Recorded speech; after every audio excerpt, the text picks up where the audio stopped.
Miguel de Unamuno. ¿Qué es verdad? Más libros en audio en www.bibliotecaenaudio.com. Cuenta el cuarto evangelio, que cuando llevaron a Jesús preso, al pretorio, llamándole aparte Pilato, el intelectual pretor romano, le preguntó si era el rey de los judíos, y al contestarle Jesús que su reino no era de este mundo y que había nacido para dar testimonio de la verdad, le volvió a preguntar Pilato diciendo, ¿qué es la verdad? Y sin esperar respuesta se salió a decir a los judíos que no hallaba culpa en aquel hombre. Ya antes de nacer el Cristo preguntaban los intelectuales que gobiernan no quieren gobernar a los pueblos qué es la verdad, y sin esperar respuesta, se volvían a resolver en mentira los asuntos que les estaban encomendados, y después de haber muerto el Cristo, en testimonio de la verdad, siguen los Pilatos preguntando, de pasada, ¿qué es la verdad?, y volviéndose a lavarse las manos en aguas consagradas a la mentira. ¿Qué es la verdad? Tomo el tratado de filosofía que encuentro más a mano, el que llevábamos de texto en la universidad cuando seguí mis 2 cursos de metafísica, y que tiene la inapreciable ventaja, para este caso, de ser un libro larga, ancha y profundamente ramplón, falto de toda originalidad, fidelísimo espejo del abismo de vulgaridad, de ñoñez, de tontería, a que ha venido a caer entre nosotros eso que llaman el tomismo. Es la filosofía elemental escrita por el excelentísimo señor don Fray Ceferino González, obispo de Córdoba, así reza la portada de la segunda edición, uno de los hombres que más tonterías han escrito en España. Abro este libro detestable con que me entelarañaron la inteligencia a mis 16 años, y en el artículo grados del capítulo 2 de la sección 2 de su libro primero, leo que la verdad se divide en metafísica, lógica y moral. Ya nos están dividiendo a la verdad, es decir, enturbiándonosla. Pero sigamos y veamos lo que de ella nos dice este libro típico, escrito por uno de nuestros hombres más representativos. Verdad metafísica es la realidad objetiva de las cosas en cuanto éstas, por medio de su esencia, corresponden a la idea típica de las mismas, preexistente a vea eterno en el entendimiento divino. Dejemos este lío, sin meternos a indagar si las cosas no son ya, ellas mismas, esas ideas típicas preexistentes en el entendimiento divino. Y no nos metamos a averiguar qué es eso de que las cosas correspondan con su idea divina por medio de su esencia, y qué mediación es esta de la esencia y en qué la esencia se distingue de las cosas mismas, a qué sirve de medianera. Esta bazofia intelectual se nos servía en nuestra juventud. La verdad lógica, puede definirse, la conformidad o ecuación del entendimiento como cognoscente con la cosa conocida. Esto no es sino una paráfrasis, en torpe y desmañado castellano, de la conocida definición de Santo Tomás, ad aequatio intellectus et rei. Dejémosla, pues, ha sido 1000 veces criticada. La verdad moral es la conformidad o ecuación del lenguaje externo con el juicio interno del sujeto. Dejando ahora a Fray Ceferino, digamos que la verdadera verdad, la verdad radical es esta última, la que llama moral. De ella arranca la otra, la lógica. A lo contrario de la verdad lógica se llama error, y a lo contrario de la verdad moral se llama mentira. Y es claro que uno puede ser veraz, decir lo que piensa, estando en error, y puede decir algo que sea verdad lógica mintiendo. Y ahora digo que el error nace de la mentira. Más de una vez, antes de ahora, he dicho una cosa que pienso volver a repetir muchas veces más, y es que vale más el error en que se cree, que no la realidad en que no se cree, que no es el error, sino la mentira, lo que mata al alma. Más libros en audio en www.bibliotecaenaudio.com. El hombre miente y aprende de otros hombres la mentira. En el trato social hemos aprendido la mentira, y como el hombre lo ve todo con ojos humanos, todo lo humaniza. Humaniza el ensayo hombre a la naturaleza, atribuyéndole cualidades e intenciones humanas, y como el hombre dice una cosa y piensa o siente otra, suponemos que también la naturaleza suele pensar o sentir de un modo y presentársenos de otro, suponemos que la naturaleza nos miente. Y de aquí nuestros errores, errores que proceden de suponer a la naturaleza, a la realidad, una intención oculta de que carece. ¿Qué quiere decir la nieve, el rayo, la cristalización, la partenogénesis, el atavismo?, nos preguntamos. Y no quieren decir más que lo que dicen, porque la naturaleza no miente. Si los hombres fuésemos verídicos siempre, si nunca mintiéramos ni por comisión ni por omisión, ni falseando la verdad ni callándola, a nadie se le ocurriría hablar de conformidad entre el lenguaje externo y el juicio interno, porque el lenguaje y el juicio serían una misma y sola cosa. Si no mintiéramos, ni de palabra ni de silencio, no habría distinción entre fondo y forma de nuestro pensamiento, ni la palabra sería vestidura de la idea, sino la idea misma exteriorizada. Hablar no sería sino pensar en voz alta, pensar para los demás. Y entonces, trasladando esto a la naturaleza, comprenderíamos y sentiríamos. Sentir es algo más íntimo que comprender, que no hay distinción alguna entre la realidad y lo que como tal se nos aparece, que la naturaleza nos habla pensando, o piensa hablándonos. Mas el hecho es que por sutil magia, por misterioso proceder, la naturaleza miente a los mentirosos. Estoy persuadido de que si la absoluta veracidad se hiciese dueña de los hombres y rigiese sus relaciones todas, si acabase la mentira, los errores desaparecerían y la verdad se nos iría revelando poco a poco. El único culto perfecto que puede rendirse a Dios es el culto de la verdad. Ese reino de Dios, cuyo advenimiento piden a diario maquinalmente millones de lenguas manchadas en mentira, no es otro que el reino de la verdad. Dejad la reforma de todo vicio, de toda flaqueza, humillaos al azote de la soberbia, de la ira, de la envidia, de la gula, de la lujuria, de la avaricia, pero proponeos no mentir nunca ni por comisión ni por omisión, proponeos, no solo no decir mentiras, sino tampoco callar verdades, proponeos decir la verdad sin que es verdad. Y en cada caso, pero, sobre todo, cuando más os perjudique y cuando más inoportuno lo crean los prudentes, según el mundo, hacedlo así y estaréis salvos, y todos esos pecados capitales no podrán hacer mella en vuestras almas. Te domina la soberbia, o la envidia, o la lujuria, o la avaricia. Pues no lo ocultes. No seas hipócrita, ni con la hipocresía del que llamamos así, hipócrita, ni con la hipocresía del cínico, que nos quiere engañar con la verdad, mentirnos diciendo lo que es real. Dicen que en la confesión de culpas lo esencial para obtener el perdón de ellas es la contrición, o siquiera, a falta de ella, la atrición. No, lo esencial es confesarlas, hacerlas públicas, decir la verdad. No resulta muy claro del relato evangélico vid. Luc. 23, si el malhechor que, estando crucificado junto a Jesús, reprendió al otro y confesó su culpa, por lo cual el Cristo le prometió el paraíso, estaba o no contrito. Declaró, es cierto, que merecía aquel castigo, pero ¿puede un criminal declarar justo el castigo que se le inflige sin sentirse por ello arrepentido de su culpa? Le habló a su compañero del temor de Dios, pero lo esencial es que confesó su culpa en voz alta. No mintió, ni de palabra ni de silencio. Hay gentes que se escandalizan cuando se les habla del reinado de la absoluta verdad, de la verdad oportuna o inoportuna, y que se imaginan que entonces no se podría vivir en el mundo. Hablaba yo de esto con una dama muy inteligente, y le decía que así como el paganismo culminó en el desnudo del cuerpo, así el cristianismo debe culminar en el desnudo del alma, y me replicó, ¡qué horror, Dios mío! Si no fuese por el traje, ¿cómo vivirían los jorobados, los lisiados, los estropeados, los desgalichados, todos los que tienen algo que ocultar? Y yo le repliqué, mucho mejor que ahora, señora. El jorobado está peor vestido que desnudo, el traje no hace sino atormentarle la joroba, y hacernos suponer que es mayor de lo que en realidad es. Así que nuestros ojos se acostumbrasen al desnudo, comprenderíamos las deformidades corporales. Estoy seguro de que entre los salvajes que andan no más que con taparrabos pasan los jorobados más inadvertidos que entre nosotros. Es que entre ellos apenas los hay, me contestó. Y yo, no los hay porque en ensayos dan desnudos. Y ella, porque los matan apenas nacen con joroba. Y aunque así sea, vale más. Oigo con frecuencia glosar el words shakespeariano, y decir que no nos hacen falta palabras, sino obras.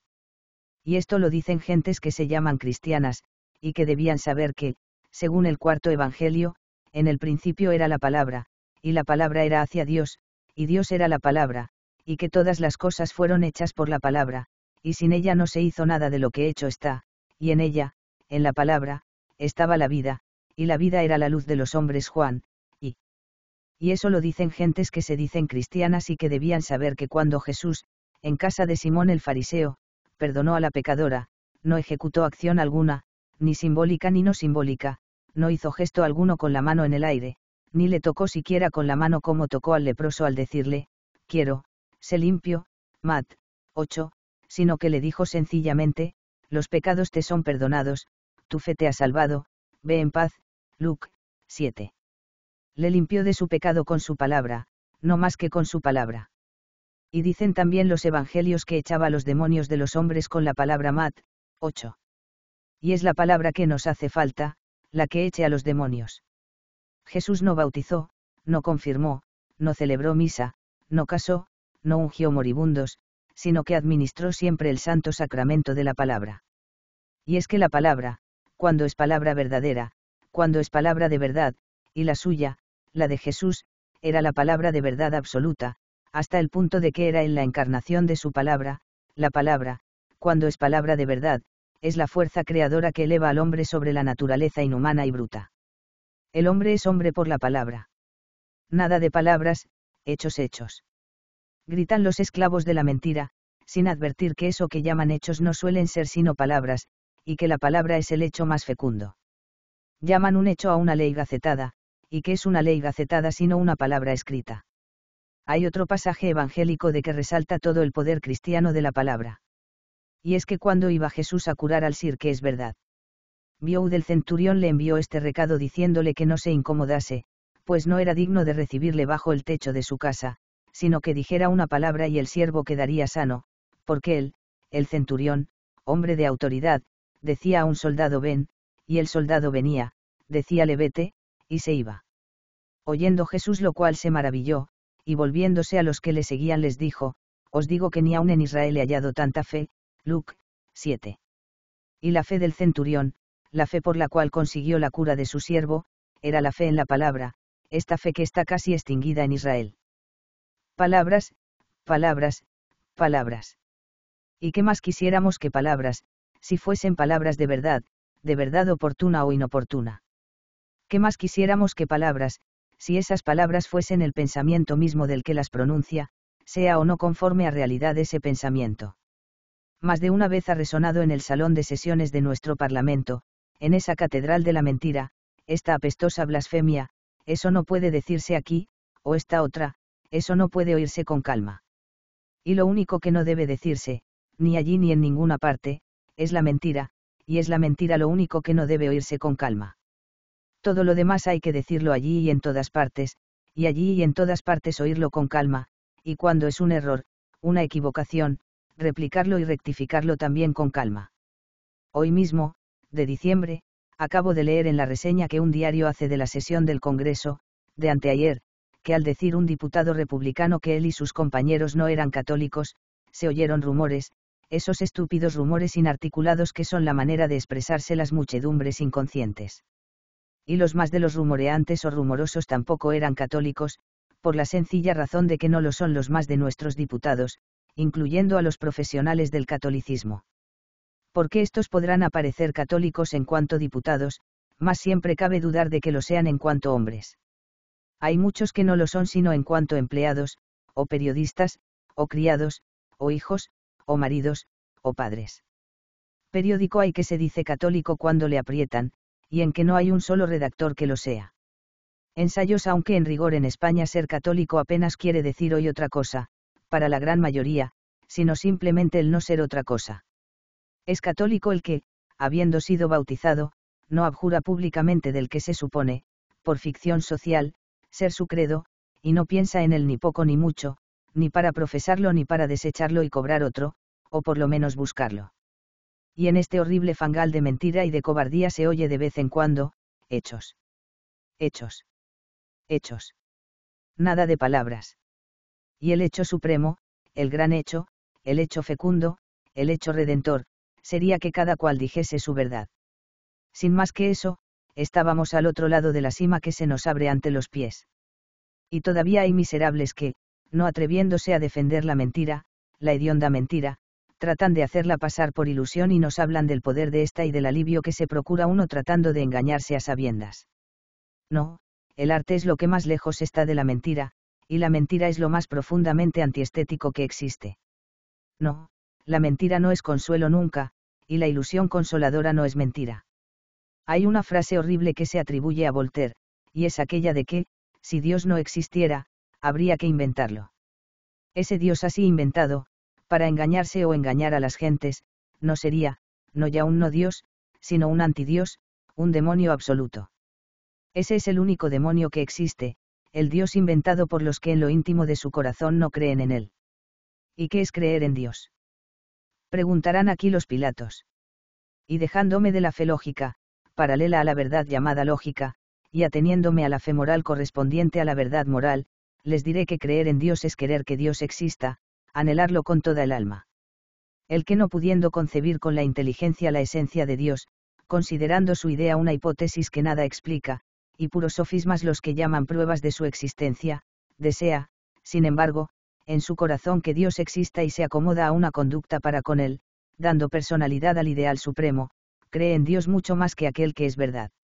Otro que está convencido lógicamente de que existe un Dios, pero para nada lo tiene en cuenta, o solo para justificar su culto a la mentira. Un día me reprendía un celoso católico lo que él llamaba mi subjetivismo, y me decía que confundo a la fe con la imaginación. Y se empeñaba en hacerme comprender, repitiéndome argumentos de la más crasa vulgaridad, y que estoy harto de sabérmelos de memoria, la diferencia que hay entre eso que él llamaba, apartándose en tal nomenclatura de los cánones de su escuela, fe subjetiva y la fe objetiva. Y yo le dije con calma, no se canse usted, amigo, en repetirme todas esas cosas, sé muy bien lo que usted quiere decirme. Y no se canse en argumentarme con silogismos y raciocinios formales. La fe de ustedes está muriendo ahogada en silogismo. El cáncer de su iglesia de ustedes el racionalismo, ese racionalismo contra el que no cesan ustedes de clamar. Han querido hacer de la religión una filosofía. Cada uno de esos hórridos y áridos sermones en que un jesuita la emprende con los corifeos de la impiedad moderna, empedrando su conferencia de, es así que es, y, luego, y, queda, pues, evidentemente demostrado, y otras figuras lógicas por el estilo, cada uno de esos desdichados sermones es un nuevo golpe asestado a la verdadera fe. Y en ellas, en esas antirreligiosas conferencias, acostumbran a mentir descaradamente, atribuyendo a esos que llaman impíos cosas que nunca sostuvieron, o hablando de sus doctrinas, teniendo conciencia de no conocerlas sino por vagas referencias. Y esto último es mentir. Ya sé, continué diciéndole, que usted en el fondo, y aunque ni siquiera lo sepa, es materialista, no porque usted crea que no hay sino materia, sino porque usted necesita que le prueben las cosas materialmente, necesita, como los judíos, señales para creer, necesita coger la verdad con las dos manos, y con los pies y con la boca. Ya sé que usted se cree perdido si esas pruebas que de la existencia de Dios traen sus textos, resulta que no prueban nada de lo que tratan de probar. Y, sin embargo, amigo mío, yo no he leído en el Evangelio semejantes pruebas, ni ensayos he encontrado allí nada de esos horribles, es así que es, y, luego, aristotélicos. Y en cuanto alguno de ustedes se encuentra con la mirada de la esfinge y el taladro de la duda, de la santa duda, madre de la fe verdadera, empieza a labrarle el corazón, se vuelve de espaldas a la esfinge, se sacude por procedimientos de mecánica espiritual la duda, y diciéndose, ea, más vale no pensar en ello, se entrega a la mentira. Porque eso no es sino entregarse a la mentira. Ay, amigo mío, seguí diciéndole, ¿quién estima que el suicidio es un crimen no tan grande, sino mucho mayor que el asesinato, que es más culpable ante Dios el que se mata a sí mismo que no el que mata a un prójimo? Hay quien sostiene, y no por ingeniosidad, aunque así lo parezca, que en el suicidio concurren todas las circunstancias agravantes del homicidio. No lo sé, ni me parece posible saberlo con certeza, pero sí creo que el mentirse a sí mismo es peor aún que mentir a los demás. Y hay gentes que viven en perpetua mentira íntima, tratando de acallar la verdad que del fondo del corazón les brota. Un pobre amigo mío que pasó por una intensa crisis religiosa, fue una vez a confesarse, creyendo que hallaría, si no curación, alivio. Y me vino diciendo que el bueno del padre confesor le había dicho, ¿te crees tú que a los demás no se nos ocurren esas dudas? Deséchalas, no pienses en ellas. Y yo le dije, acógelas, no pienses en otra cosa. Y siguió contándome que el confesor le había dicho también que procurara distraerse, que se cuidase, que comiera bien, que durmiese mucho, y que si le apretaban mucho aquellas congojas espirituales, volviese a él, pero no olvidase tampoco consultar con el médico. Y yo le dije, ese horrible confesor no es más que un empedernido materialista. Mi amigo me hizo caso, y hoy haya más íntima paz, y más consuelo, y más fe en medio de sus congojas, inquietudes y desasosiegos, que las hallan otros en una abdicación de la verdad. Me preguntó, ¿cómo hallar la verdad? Y le contesté, diciéndola siempre. Y volvió a preguntarme, pero la verdad de fuera, la verdad objetiva, la verdad lógica, lo que es verdad. Y le contesté, diciendo siempre y en cada caso, oportuna o inoportunamente, la verdad de dentro, la verdad subjetiva, la verdad moral, lo que cree ser verdad. ¿Qué es verdad? Eso que llamamos realidad, verdad objetiva o lógica, no es sino el premio concedido a la sinceridad, a la veracidad. Para quien fuese absolutamente y siempre veraz y sincero, la naturaleza no tendría secreto alguno. Bienaventurados los limpios de corazón, porque ellos verán a Dios.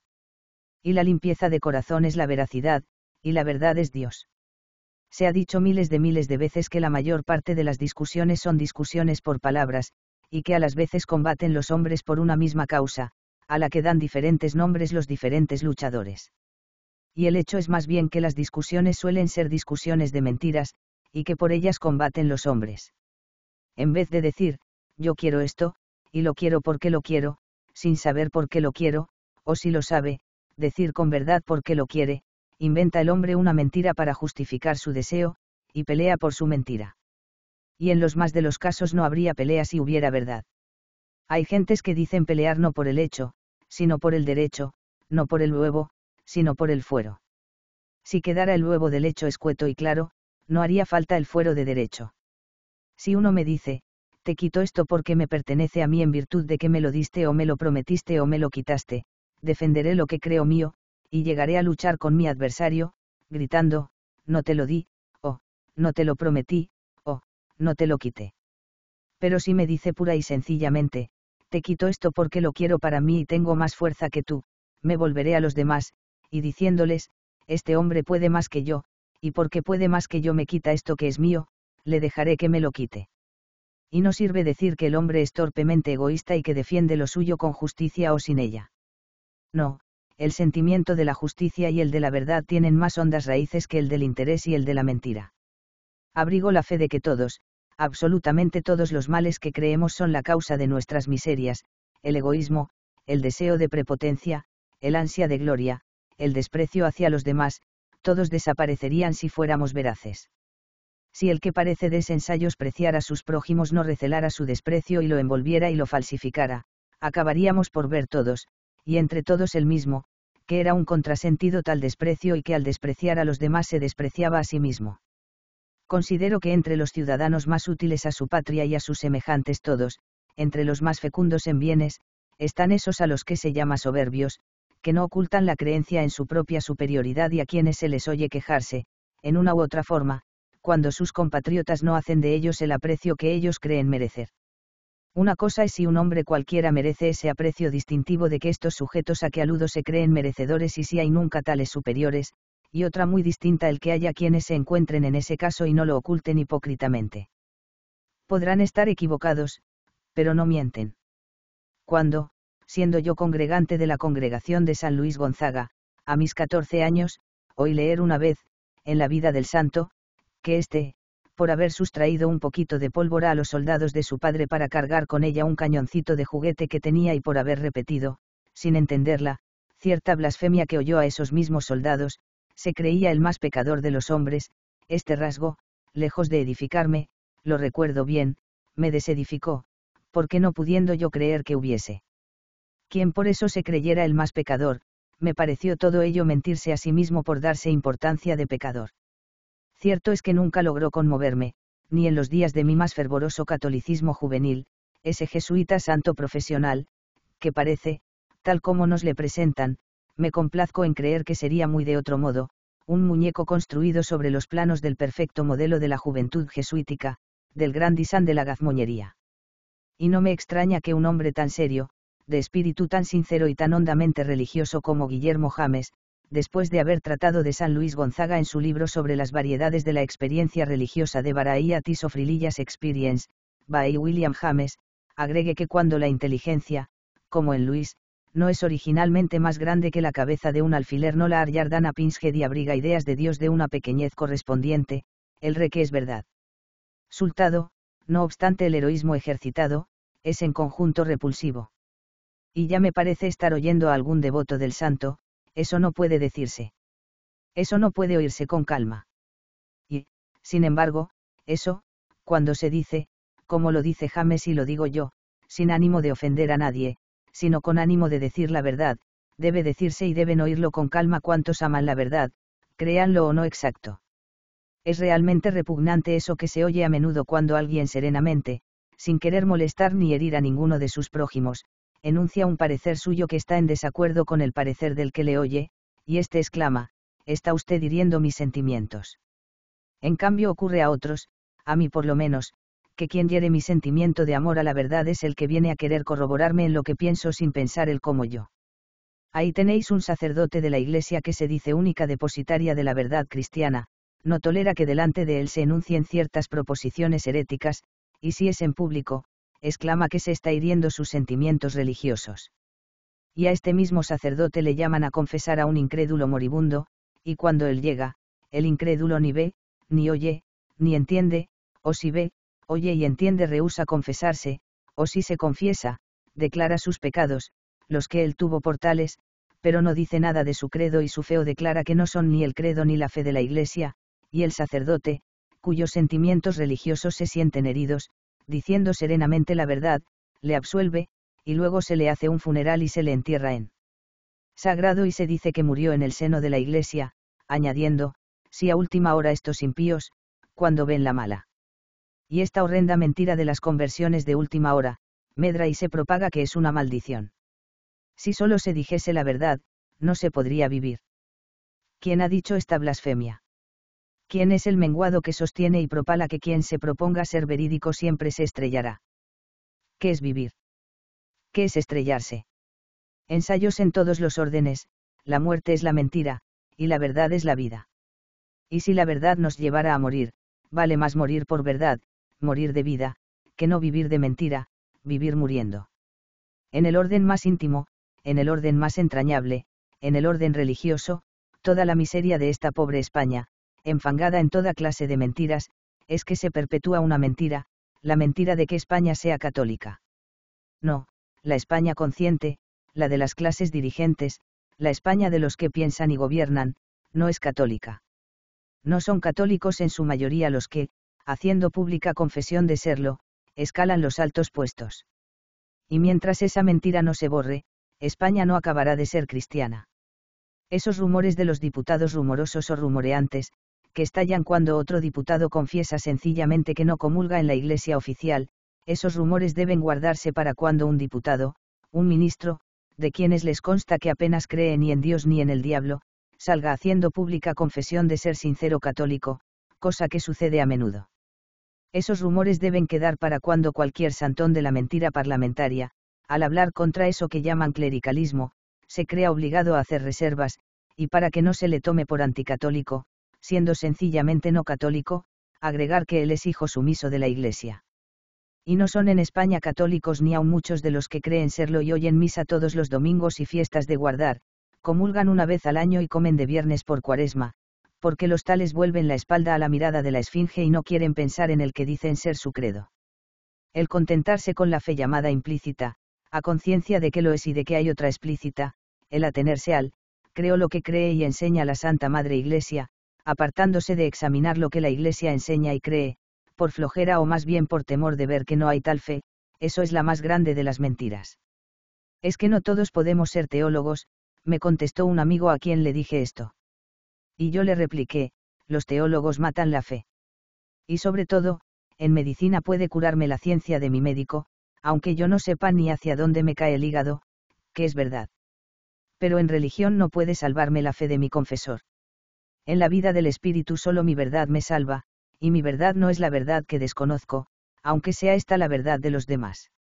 Mientras yo no sepa qué quiere decir eso de que el Espíritu Santo procede del Padre y del Hijo, y no solo del Padre, y qué diferencia haya para la vida del Espíritu de que sea una u otra cosa o no sea ninguna de las dos, de que me sirve oír cantar en la misa, con música de Palistrina y en latín, lo de qui ex patre filioque procedit.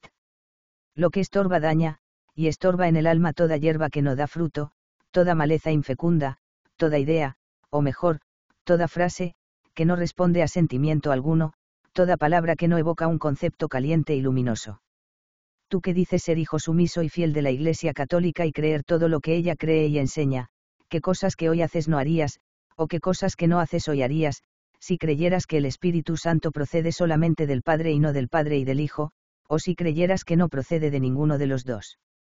Eso, yo aquí te lo digo, no es creer nada. Me hablas de la Iglesia como de la depositaria de las verdades de tu fe. Las verdades que no estén depositadas en tu alma no son verdades de tu fe, ni para nada te sirven.